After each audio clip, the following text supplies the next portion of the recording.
Hello student, बेटा आज मैं आपको बीएड फर्स्ट सेमेस्टर का सेकंड कंपलसरी पेपर शिक्षा के सामाजिक परिप्रेक्ष्य की फर्स्ट यूनिट का एक चैप्टर नई सामाजिक व्यवस्था न्यू सोशल ऑर्डर के विषय में अध्ययन कराने जा रही हूँ। बेटा नई सामाजिक व्यवस्था की परिभाषा और अर्थ के विषय में इसकी पहली क्लास में आप लोग पढ़ चुके हैं। आज मैं आपको नव सामाजिक व्यवस्था के निर्माण के कारकों के विषय में अध्ययन कराने जा रही हूँ। बेटा किसी भी राष्ट्र और देश के संदर्भ में अगर हम बात कर रहे हैं नई सामाजिक व्यवस्था की, तो नई सामाजिक व्यवस्था के निर्माण में उसके स्थायी ढांचे की बात की गई है। उस समय की, उस जगह की रीतियां हो गई, परंपराएं हो गई, विद्यालय हो गए, समिति हो गई, सबके स्थायी ढांचे की बात की गई है। तो स्वतंत्रता प्राप्ति के पश्चात हमारे समाज, हमारे देश ने नव सामाजिक व्यवस्था की स्थापनाएं की। तो इसकी स्थापना के मुख्य कारक कौन कौन से थे? सबसे पहला है बेटा, पहले नंबर में अनिवार्य प्राथमिक शिक्षा। अनिवार्य प्राथमिक शिक्षा हमारी सरकार ने अनुच्छेद 45 में 6 से 14 वर्ष के बालक और बालिकाओं के लिए निःशुल्क और अनिवार्य शिक्षा की बात कही है कि कोई भी किसी जाति वर्ग समूह का बालक और बालिका है उसको शिक्षा का अधिकार दिया जाए। अब बेटा कुछ समय के उपरांत 2002 में 86वें संशोधन के जरिए 21 काम में इसको जोड़ दिया गया है। अगले तो बेटा कितने वर्ष के बालकों के लिए? 6 से 14 वर्ष के। अब हम बात कर रहे हैं सेकंड नंबर के पॉइंट की। तो सेकंड इसका पॉइंट है अस्पृश्यता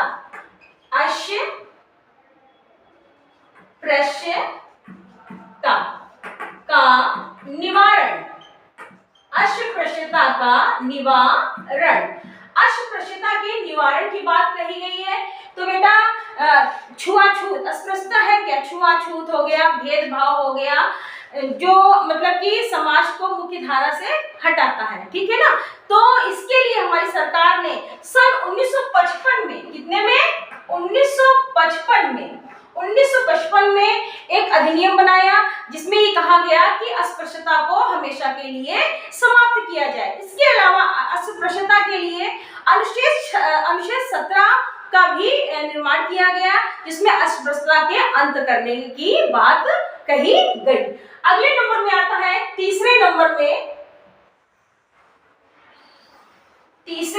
थर्ड नंबर में आता है अनुसूचित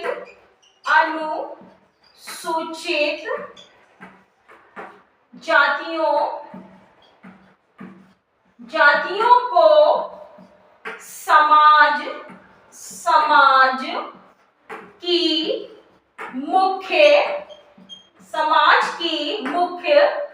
धारा में लाना।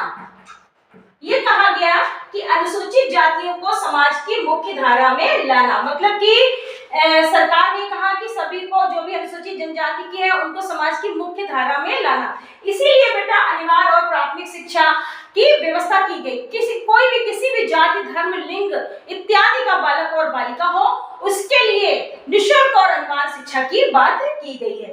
तो इनको इसी के जरिए क्या बोलते हैं, समाज की मुख्य धारा में लाने का प्रयास किया गया। अब अगले नंबर में आता है, फोर्थ नंबर में पिछड़े समुदायों का विकास। पिछड़े समुदायों का विकास करने की बात कही गई। जो भी पिछड़ी जाति है, पिछड़े समुदाय हैं, उनके विकास की बात कही गई है कि हमारी सरकार ने समय समय पर नए नए आर्टिकल इत्यादि बनाए हैं जिसमें अनुच्छेद 15 में कहा गया है कि कोई भी किसी भी धर्म, जाति, मूल, वंश इत्यादि का हो, उसको पढ़ाई से वंचित न रखा जाए। अनुच्छेद 16 में भी कहा गया है कि शैक्षिक अवसरों की समानता के लिए कहा है कि शिक्षा के अवसर सभी को दिए जाएं। अनुच्छेद 17 तो अभी आप लोगों ने पढ़ा ही होगा, अस्पृश्यता निवारण बात कही गई, अर्थात छुआछूत भेदभाव को दूर करने के लिए कहा गया। अनुच्छेद 23 बेगार के लिए काम की बात कही गई है। तो बेटा ये था 4 पॉइंट। अगले नंबर में आता है 5th नंबर में आपका कि सामाजिक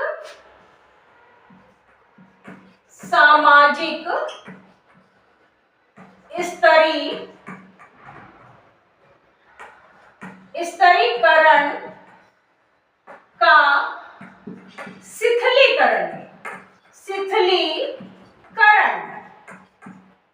सामाजिक स्तरीकरण का शिथिलीकरण मतलब कि ये कहा गया समाज में अगर कोई भी जाति धर्म या समुदाय हो, उसका शिक्षा का स्तर हो गया, सांस्कृतिक विविधता हो गया, सामाजिक असमानता हो गया, समुदाय हो गया इत्यादि में अगर शिथिलीकरण है तो उसको दूर करने का प्रयास किया जाएगा।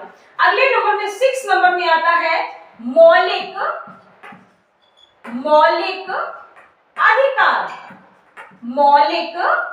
अधिकार। अगर मौलिक अधिकारों की बात हम करें तो उसमें स्वतंत्रता, समानता,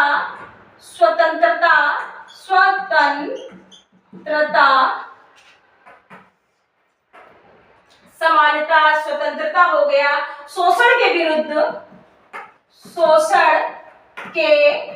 विरुद्ध धार्मिक स्वतंत्रता,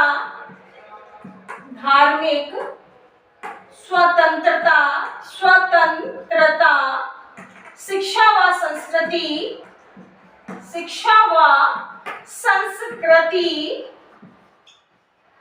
संवैधानिक उपचारों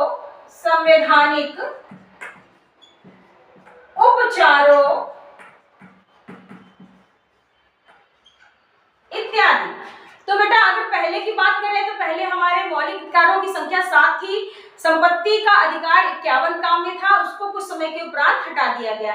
उसके बाद हमारे जो भी मौलिक अधिकार थे वो 6 रह गए। इसके बारे में अगली क्लास में बृहद रूप से चर्चा की जाएगी। तो ये थे आपके मौलिक अधिकार। अब आता है बेटा 7वें नंबर में, 7वें नंबर में आता है महिलाओं का सशक्तिकरण। महिलाओं का सशक्तिकरण। महिलाओं के सशक्तिकरण की बात कही गई कि महिलाओं को हर क्षेत्र में सशक्त रखा जाए। अगर हम प्राचीन काल की बात करें तो वैदिक काल में स्त्रियों की पढ़ाई की अध्ययन के लिए सुविधा दी जाती थी और उनको गुरुकुल में अध्ययन करने के लिए कहा जाता था। लेकिन जो गुरु कन्याएं होती थी वो ही शिक्षा ग्रहण आगे की कर पाती थी, क्योंकि जो गुरुकुल होते थे वो किसी नदी, तालाब इत्यादि के किनारे बनाए जाते थे। तो अब बौद्ध काल की बात करें तो बौद्ध काल में मठों और विहारों में दी जाती थी। मुस्लिम काल में मकतब और मदरसे में दी जाती थी। आधुनिक काल में सभी को शिक्षा का अधिकार है, चाहे वो किसी भी जाति, वर्ग, धर्म इत्यादि समुदाय का हो। अब हम अगली नंबर में बात करते हैं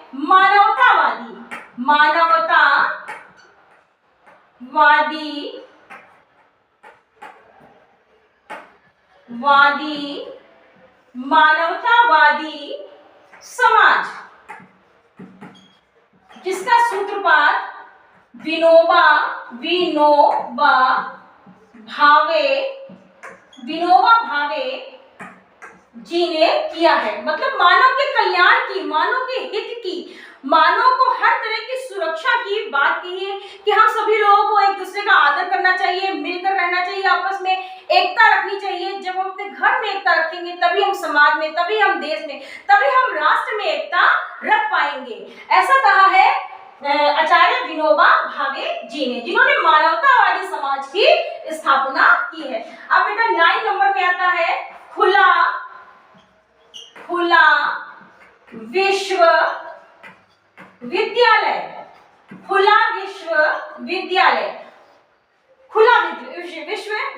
ओपन यूनिवर्सिटी की बात करें तो बच्चा जो सुदूर दूर बैठा है उसके लिए पढ़ाई की सुविधा देने की बात कही गई है। चाहे वो कितनी भी दूर हो, लेकिन उसके जो भी दृश्य सामग्री, जो भी चीजें हैं वो घर में ही मुहैया करा कही गई है। अगर खुला विश्वविद्यालय की बात करें तो 1982 में ब्रिटेन में और 1969 में आंध्र प्रदेश के माधुरी शाह समिति, उसके बाद 19 सितंबर 1985 में इंदिरा गांधी ओपन यूनिवर्सिटी की स्थापना की गई। तो बेटा इसी तरह से अगर हम अपने इसकी बात करें तो बहुत सारे ऐसे खुले विश्वविद्यालय की स्थापना की गई जिसमें बच्चों की पढ़ाई के लिए विशेष ध्यान दिया गया।